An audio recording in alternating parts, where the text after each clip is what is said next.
Shop the Sherwin-Williams 4-Day Super Sale and get 40% off paints and stains June 6th through the 9th. With prices starting at $29.39, it's the perfect time to transform your space with color. Whether you're looking to revamp your interior or exterior, we have you covered with bold hues, soothing neutrals, and everything in between. Shop the sale online or visit your neighborhood Sherwin-Williams store. Click the banner to learn more. Retail sales only. Some exclusions apply. See store for details.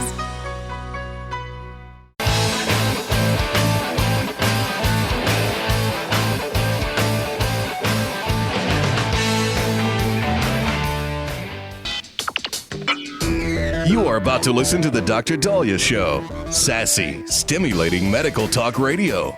Any medical advice Dr. Daliah Wax gives on her show should not be substituted for an actual visit to your medical provider. And now, here's Dr. Daliah.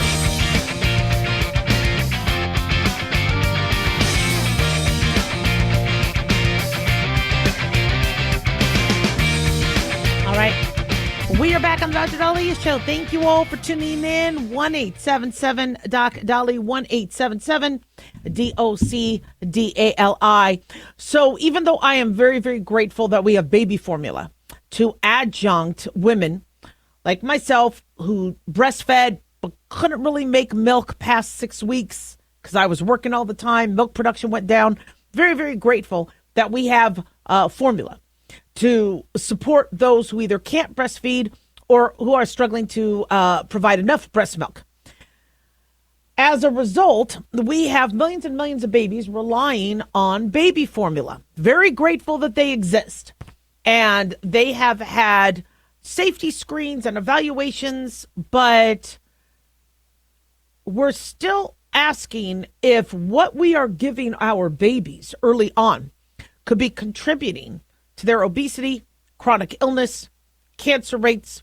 So RFK Jr. has ordered a review of our baby formula, which I think is brilliant. And I think it's very important to do, to make sure that we aren't giving them heavy metals, too many chemicals, the proper amount of nutrients. And I think the reevaluation to make sure that what we're doing is correct is very necessary. And I know there's critics saying, oh, they're looking at the baby formula. How could they? They're going to ruin baby formula. No, nobody's ruining it. Okay. Don't you think you want to make sure that some of the chemicals in them are safe? You know, when you look at some of the ingredients of baby formula here,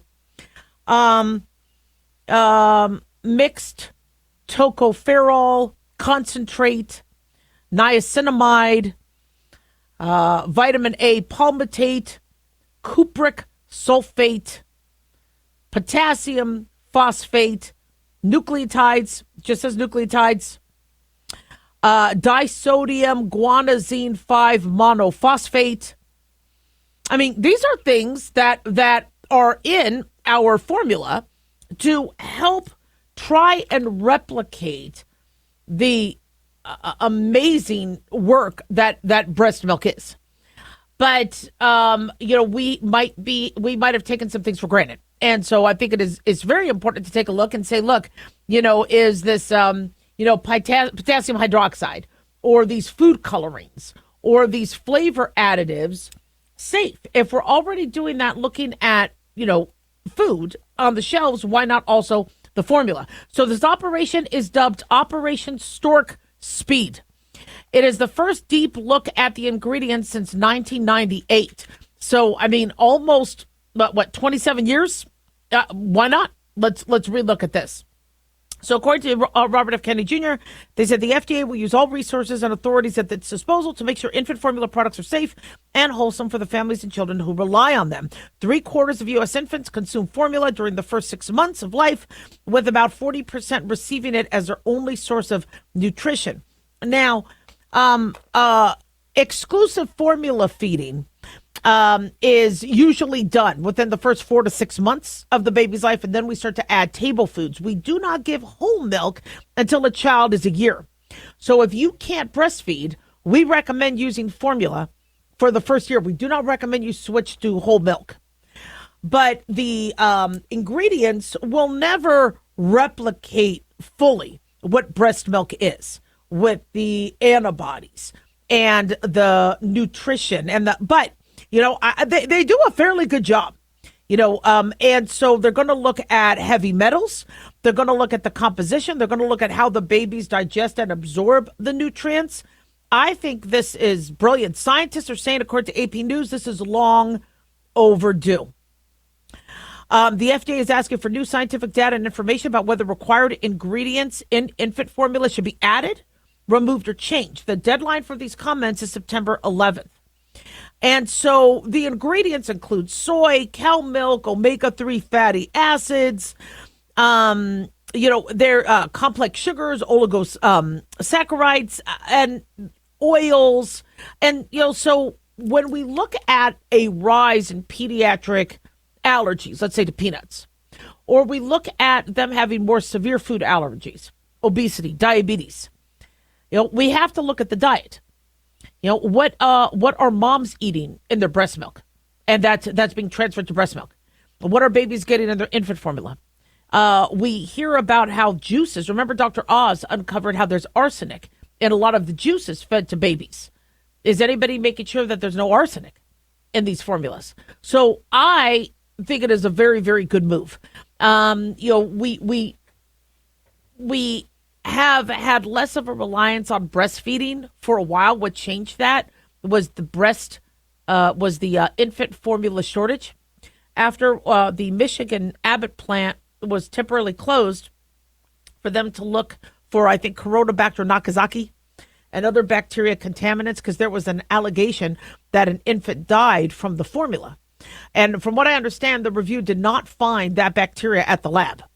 But we had such a gripping shortage of supply and production that moms were panicking. And I have seen a huge spike in women now breastfeeding because they want to make sure they can feed their babies. But to breastfeed the baby, that's very difficult to do while working. I mean, I went back to work with my second 3 days after giving birth. I brought him to work, but to be able to sit there and breastfeed and relax and get the milk going, no, I barely got 6 weeks in.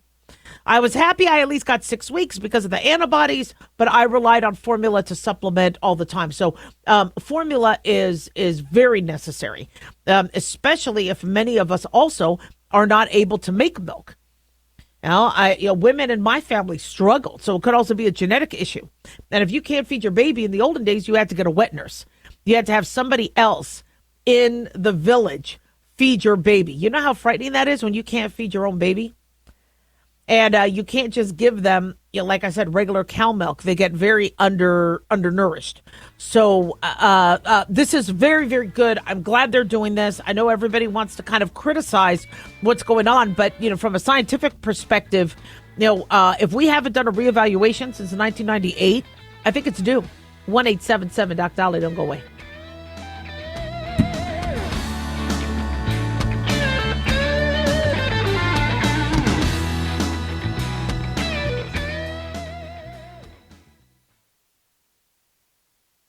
Have you ever thought you'd like to buy and sell houses but didn't know how or where to get the money? My name is Ron LeGrand, and over the past 40 years, I've bought over 3,000 houses without using my money or credit and taught thousands to do the same. Today, even in a virtual environment, we buy nice houses in nice neighborhoods using no banks, realtors, contractors, or other costly entanglements, and build huge cash flow and wealth without the hassle of tenants, all without credit and little or no money. You don't need a license or experience, and I'll show you exactly how it's done. Text FREE to 99799, and I'll send you my free training.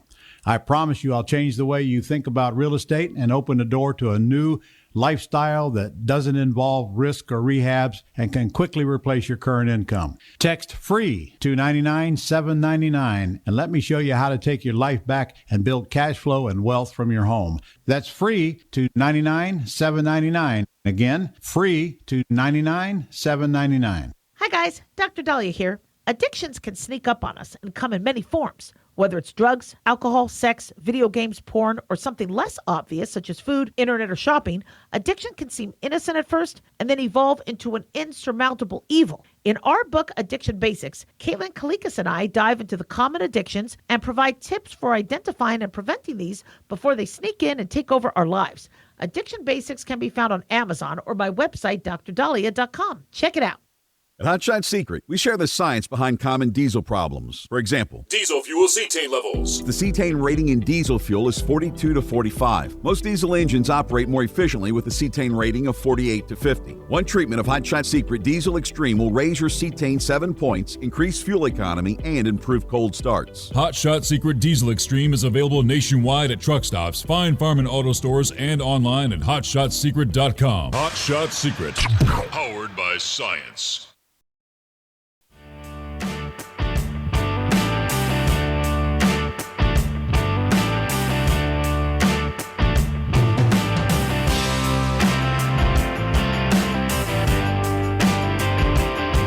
All right. We are back on the Dr. Daliah Show. Thank you all for tuning in. 1-877-Dr. Dali, 1-877-DOCDALI. Big thanks to Talk Media Network for making the show happen. Big thanks to Daniel, our producer, and big thanks to y'all for tuning in. We really do appreciate it. Don't forget to follow us on Twitter or X at Dr. Daliah, Facebook, The Dr. Daliah Show, and on YouTube, click like and subscribe. So the Trump administration has ordered an investigation into the Biden administration, alleging that top officials used Autopen signatures to cover up former President Biden's cognitive decline. Now that you have Karine Jean-Pierre leaving the Democratic Party, you have many people coming out, talking about how it was work.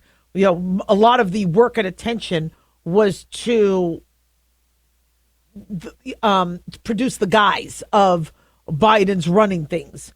Starts to beg the question, who was making these decisions? Who was running the country? And is that criminal? So there is an investigation. I do believe the doctor should be questioned, not because I want a witch hunt or anything like that, but there's a lot of people now questioning medical standard of care and these mixed messages coming from the Biden administration on his health, where all of a sudden now he has stage 4 prostate cancer, starts to beg the question, what sort of medical management did he get? Because that is, was our president under duress? Was he being forced? Was he held hostage? Was he, or is our medical narrative of, prostate cancer is not very aggressive, it'll outlive all the other issues that could affect you. So no sense, screening aggressively for it. Is that wrong? So we definitely need the doctor to kind of shed some light as to, why cognitive tests weren't done, why an MRI wasn't done. And if his answer is the Biden administration wouldn't let me, then my follow-up question is, well, then why didn't you leave your post?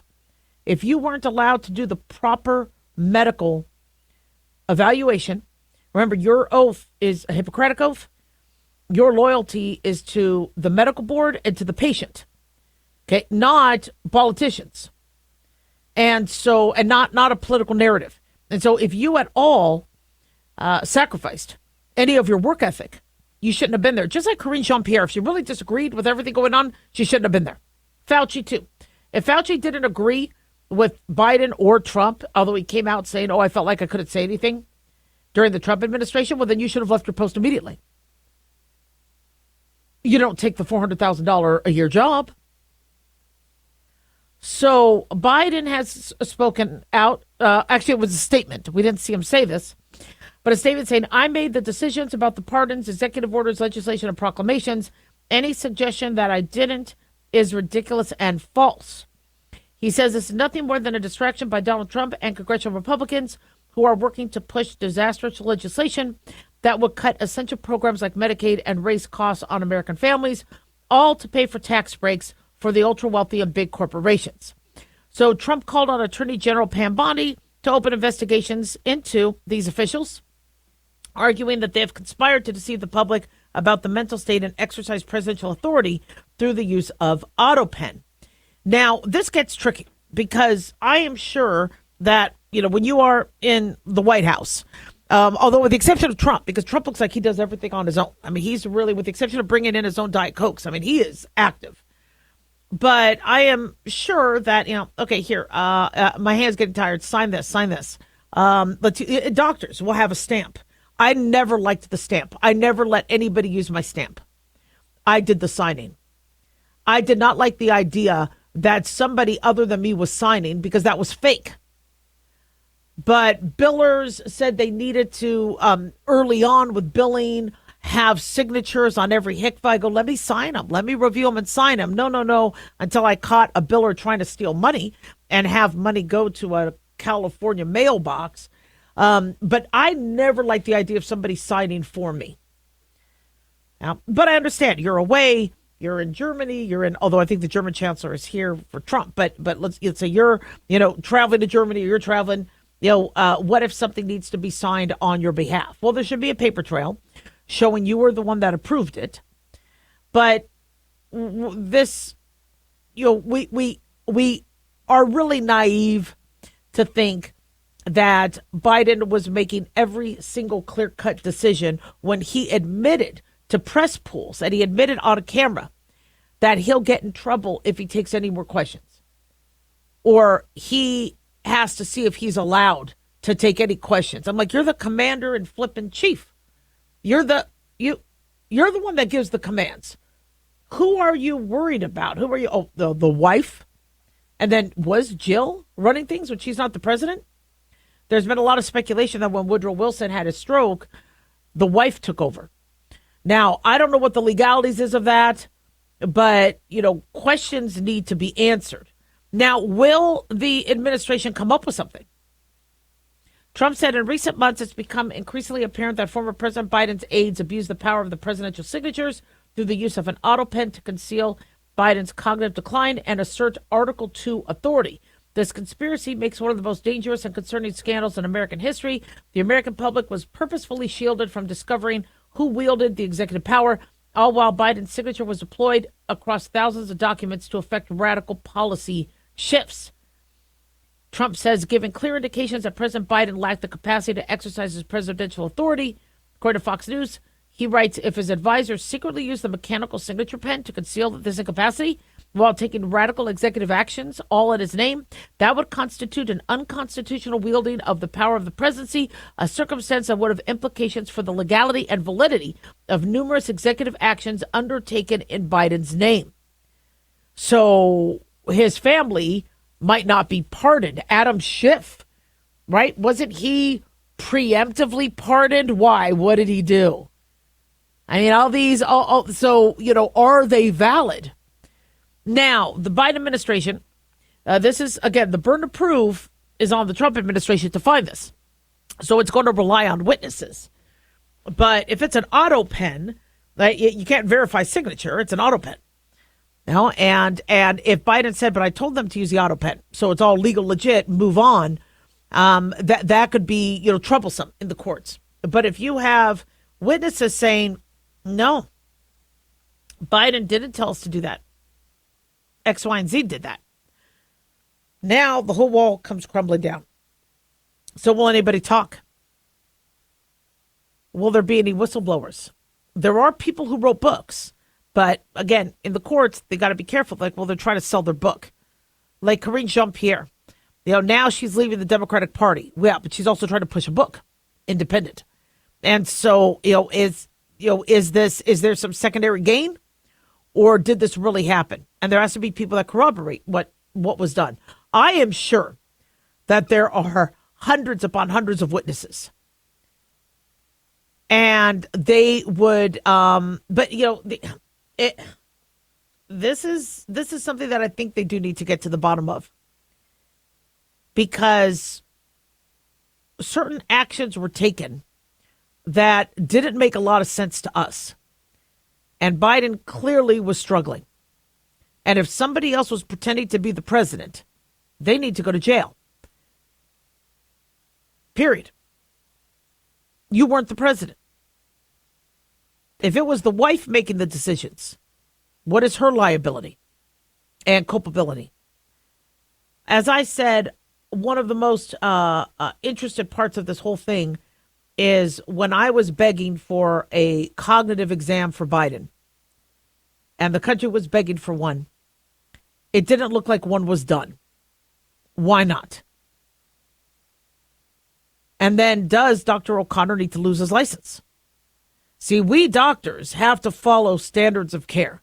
Anybody with memory lapses or shufflings, or when Biden fell multiple times on the stairway and it looked like the leg gave out, first thing I thought of is mini stroke. Or he lacked the ability to, it didn't look like he was tripping. It looked like he didn't have control of his leg. But then temporarily he got control back and he was able to navigate up the stairs. But he was our president, for crying out loud. MRI him. MRI the brain. Now, did he get that? And nobody wanted to share what he had? I mean, you have to, by constitutional law, reveal if somebody is unfit for duty. You don't have to violate HIPAA. But if somebody is unfit for duty, America has to know and be able to replace him. But there have been cover-ups after cover-ups throughout the dawn of time in government. But now Trump wants answers, and I think a lot of people want answers. This idea of, well, we need to move on, no. Because if this is what's happening, where people are coerced, people are threatened, people are blackmailed, then we don't have a democracy in the White House. 1-877-DOC-DOLLY.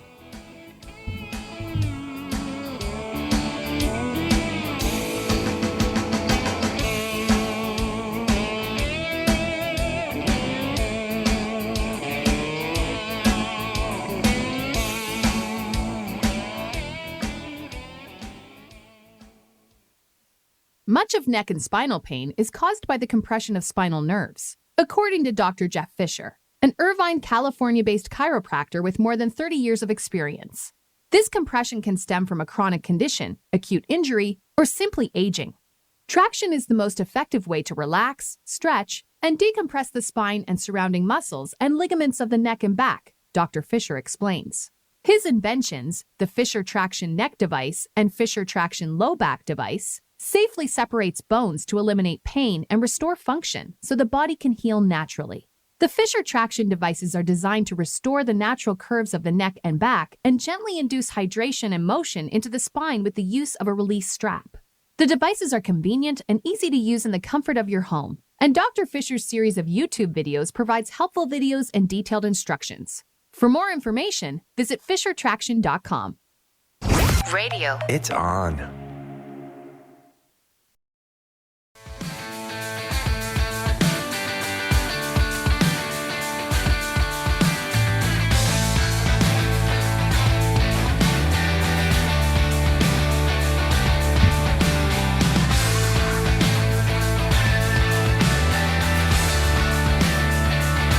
All right.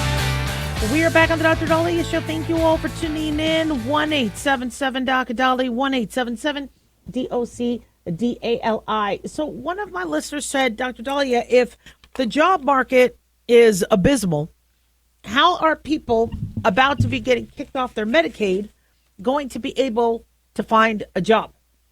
So let's go back. When Medicaid was established, it was established to ensure that if somebody was being underpaid, or if somebody was trying to have the protection of health insurance, but their job didn't offer it, or the money they were making was just not enough to cover the cost of their health care needs, there's a safety net. And so Medicaid was designed not for individuals who are disabled. That's what Medicare is for. You get Medicare when you're a senior or if you have a medical disability. But Medicaid was designed for those individuals who were underpaid or their job was not providing health insurance. And it gave them an option to get on a government health care plan and apply. It was never designed for people who were healthy, didn't have kids at home, to just get free health care. That was never the design of it. But the Affordable Care Act during the recession with Obama expanded it. We thought it was a temporary expansion, but I guess in the writing it was a permanent expansion, allowing anybody who got laid off, if they can't find another job, we got you. You have health insurance under Medicaid. Well, that was supposed to sunset after the recession ended. Well, the recession went on until 2015. And it was really difficult until people were able to start getting jobs again. But we didn't have as many individuals and the percentage of individuals on Medicaid employed. Then COVID happened. So Medicaid was expanded again. So people who got fired because of these lockdowns and companies going under had, again, a safety net, which Medicaid is supposed to be for. It's a temporary safety net. I love that we have Medicaid for people, but temporary and safety net. So when people asked, which we asked back in 2014 and 2015, when do people go back to work? When do they get access to health care while they're working again? It was, well, many of these people aren't working, so they still need Medicaid. And I've had patients that have called in to the telemedicine company, and I'm like, do you need a work note? They're like, oh, I haven't worked in years. I go, oh, I didn't realize. What, are you disabled? What happened? Oh, no, I just never went back to work. I lost my job in 2012. Never went back. I got the dogs. I got the cats. Well, okay, but if you have an able-bodied person that, should be able to go back to work and make tax dollars and be productive, don't we want to encourage that? So as I said earlier, we doctors are continually flogged with the guidelines and recommendations to get people back to work, for example, with workers' comp injuries. If somebody has a workers' comp injury, we used to say, you know what, stay home until you feel better. No, the guidelines have changed. They said, get them back, even if it's modified duty. They break an arm, get them back. Just no use of that arm. Get them back to work. Because if you don't get them back to work, they get depressed. They heal slower. Study after study said encouraging them to get back to work and keep up their daily schedule is going to prevent long-term disability and prevent them from never wanting to re-enter the workplace. So a big confusing factor that is kind of plaguing the medical community is if we are trying to get people with workers' comp injuries back to work to prevent their morbidity and mortality and long-lasting disability, then why aren't we also for people not injured and able-bodied and don't have kids and who are young and strapping and muscular, and why aren't we urging them to also go back to work because of long-term disability, mental health woes? Again, we're not talking Medicare. People are like, oh my gosh, they want people in wheelchairs to go back to work. No, that's Medicare. We're talking Medicaid.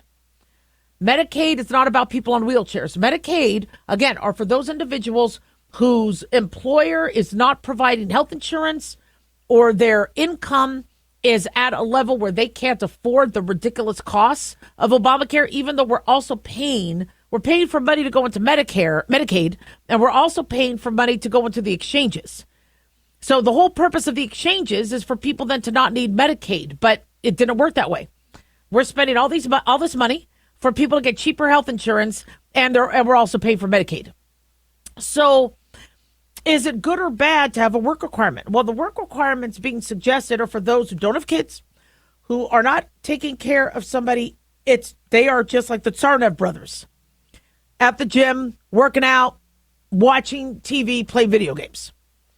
Yes, they should go back to work. So what about the question, if the work landscape is abysmal now, how do they get jobs? Well, there are jobs out there. They may not be college bound or college degree white collar jobs, but there are jobs still. We do have a healthy job market. What we don't have is people who are spending hundreds of thousands of dollars at a university who scammed them, able to then get a degree that pays for their student loans and makes them the white collar, position they've wanted.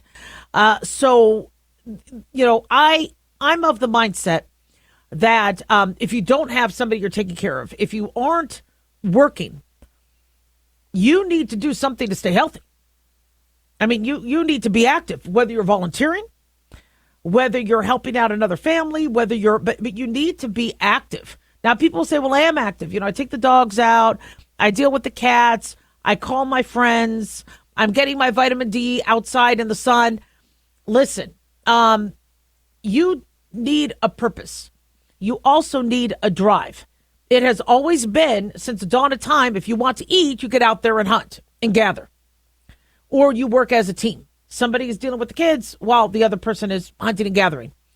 So when we hear these are non-parents that are able-bodied and childless getting government help, that's not healthy for them.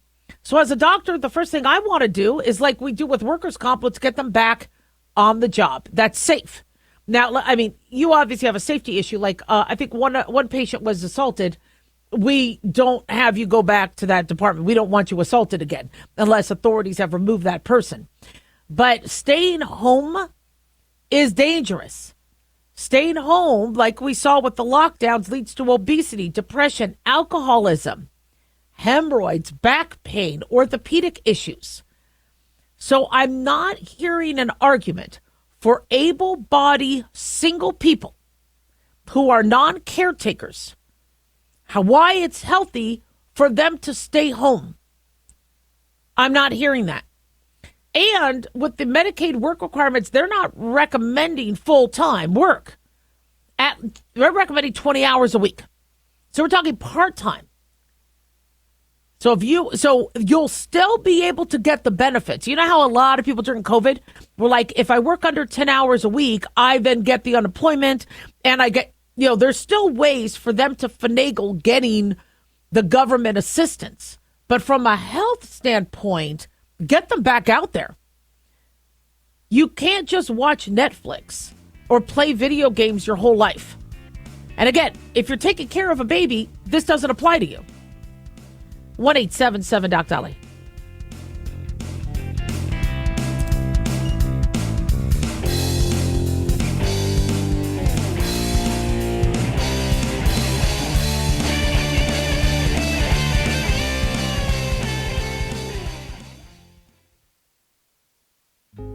Hey guys, it's Clyde. We've had a lot of requests for Ground Zero merchandise, so we put together an online store with a big variety of high-quality items. I'm really excited to let you know about these things.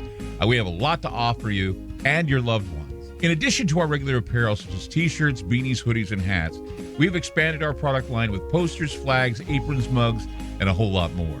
We also have Ground Zero collectibles, along with a limited edition of items like a Clyde Lewis canvas portrait, a Ground Zero embroidered jacket that will certainly make for great gifts and for interesting conversations with family and friends. And we now offer publications such as Ron Patton's book about mind control, MK Zine, and back copies of the official magazine of Ground Zero while it was in print. Paranoia, the Conspiracy Reader, also coming in 2023, are updated and revised books that I've written.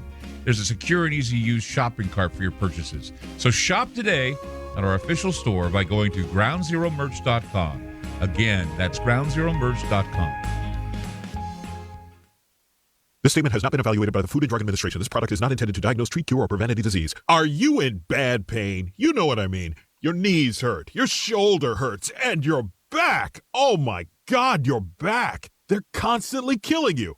And I'm sure you've tried every pain pill or cream available at the drugstore. Am I right? Well, here is something you haven't tried. Pain Absolve.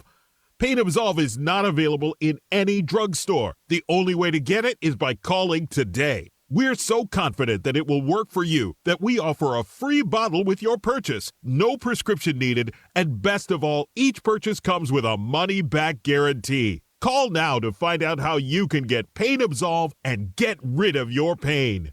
Call 800-358-9179. That's 800-358-9179. 800-358-9179. Call today, 800-358-9179.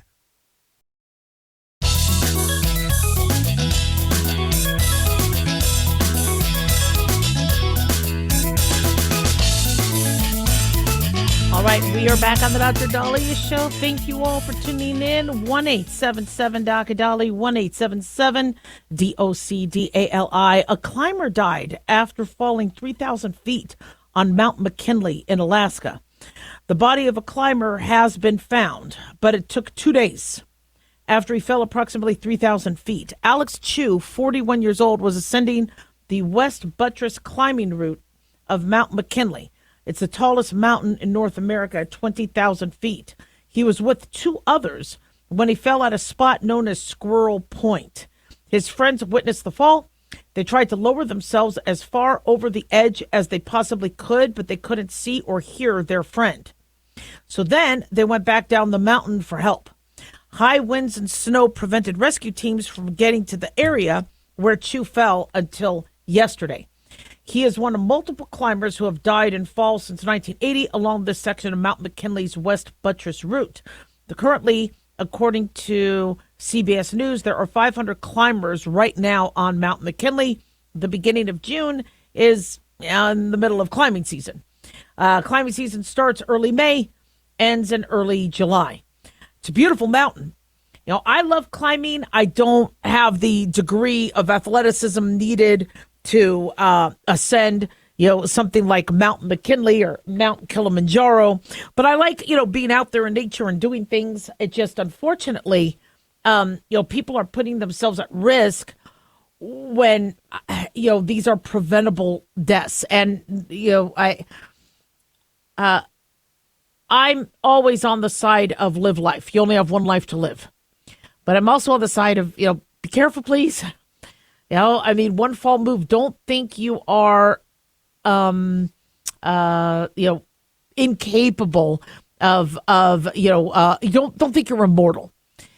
And, I see people do some pretty stupid things. I'm not saying he did, but I've been on regular hikes where people are trying to get pictures, looking like they are floating, looking like they're, and I've been to Zion, I've been to, Sedona, I've been to, I was just there at Acadia National Park in Maine, and people are trying to get the social media picture of a lifetime. They have somebody in their mind that they are hoping will see that picture and go, "Ooh, that's cool," and then you get that picture taken, and you feel like you're on cloud 9 for what? 2 seconds, 5 seconds. You could be putting your life at risk. And I know. I stood on some rocks and some waves to get a really nice picture. I didn't feel like I was in danger. I know some people saw that picture and said, "Well, you be careful. The water looks rough." Fortunately, it was in a very shallow area. I knew what I was doing. I had an exit plan in case I needed to. I was with others. But I've done, a couple daring poses. Nothing that would involve being 3,000 feet on a mountain. But what a lot of people don't realize, there's, because I get asked all the time, how should you prepare? Should you take medication for altitude sickness? The one thing I recommend, if at all you're going to be going up a mountain, is oxygen, oxygen, oxygen. Your lack of oxygen or the partial pressure of oxygen change up there affects you differently, can make you exhausted, can make you dizzy, can make you confused. So you might have your checklist. You might have your bag packed and your pack packed, and you might think, okay, I got plenty of water. I'll eat snow. I'll do this. I got this all. Do you have a plan if you get confused? If you get dizzy? And that's where I worry. I'll wash my hair. I'll bend back or bend forward to get the soap out of my hair. And when you're over 40, that could sometimes make you a little dizzy. I'm about to go on roller coasters with my nephews. I'm going to probably get off those roller coasters, be pretty dizzy. And so this is something that I always try to warn people about. You can't necessarily pre-medicate for that. If your body needs oxygen, your body needs oxygen. And it might not be enough. Or if your body is tired. Or if your body just doesn't want to be 3,000 feet in elevation. Now, you're supposed to try to acclimate. Whenever you do these climbs, it goes over a period of time.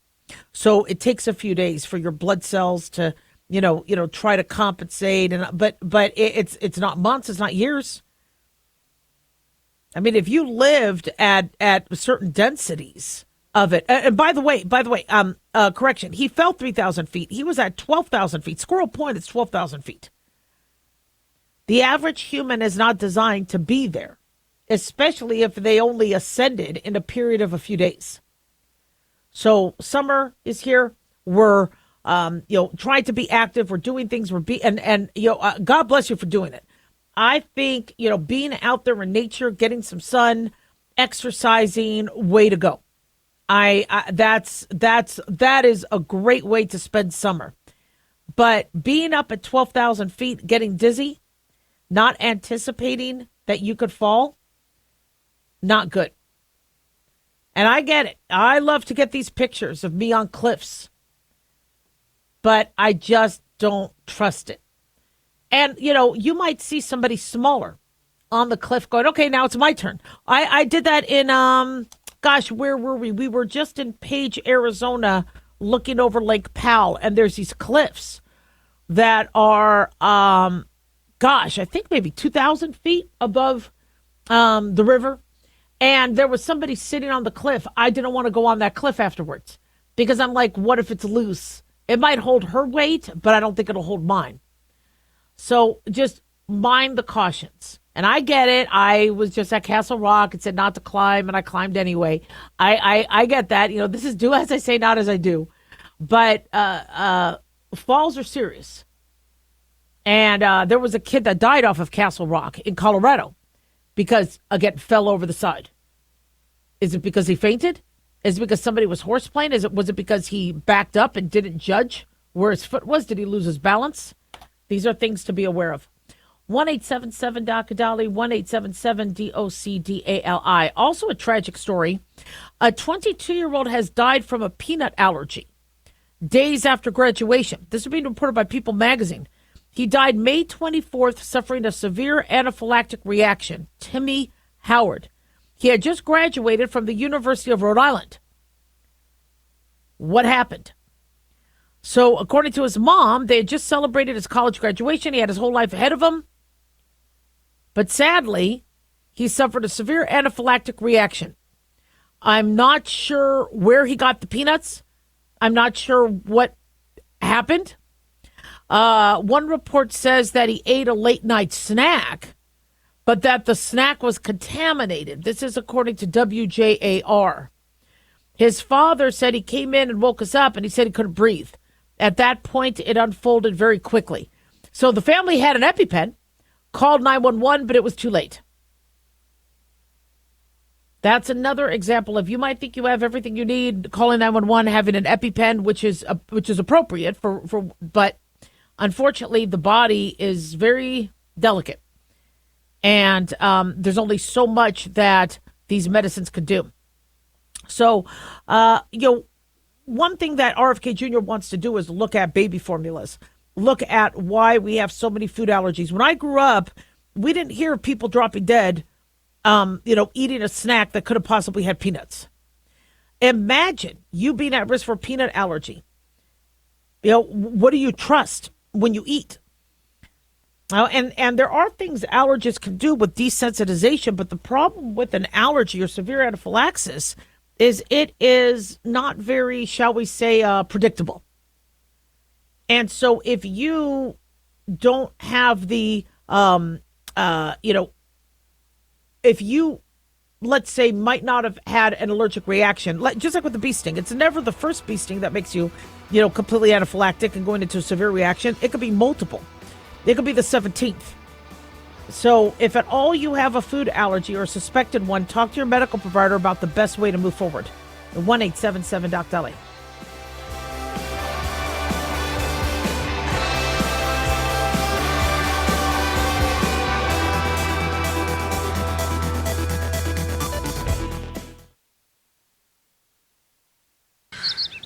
This view was worth a hike. Right?